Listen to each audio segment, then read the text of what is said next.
Сәлем балалар, бүгін 87-ші сабақ. Сабақтың тақырыбы заттың сынын білдіретін сөздер. Бірінші жаттығу, өлеңді мәнерлеп оқы. Мен дәрігер боламын. Ақ халатты киемін, әппақ болып жүремін.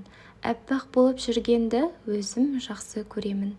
Дәрігермін, мен деймін, кәрі әжемді емдеймін. Көп ішіп дәріні, кәрілікті жеңдеймін. Өлеңнің авторы Өтебай Тұрманжанов. Дәрігер деп кімді айтады?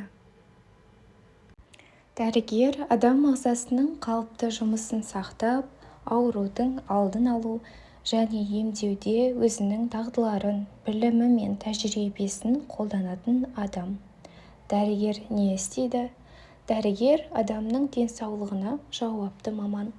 Дәрігердің жұмысы қиын. Олар адамдарды қарайды, емдейді, дәрі жазып береді.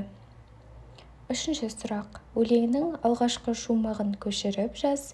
Қандай сұрағына жауап беретін сөздердің астын сыз. Бұл өлең шумағында қандай сұрағына жауап беретін сөздеріміз ақ, әппақ, тағы да әппақ сөзі. Міне осы сөздер қандай деген сұраққа жауап береді.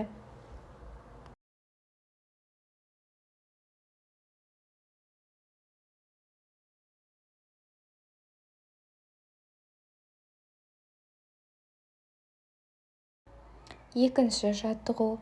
Мен дәрігер боламын өлеңнің мазмұнына сай келетін мақалды тауып жаз. Өнерлі бала сүйкімді? Жоқ. Ағаш көркі жапырақ? Жоқ. Ауырып ем іздегенше ауырмайтын жол ізде. Міне, осы мақал сай келеді екен. Үшінші жаттығу. Берілген суреттердің ішінен дәрігер қолданатын заттарды ата.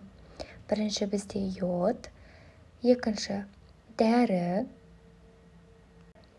үшінші бізде термометр, төртінші тонометр.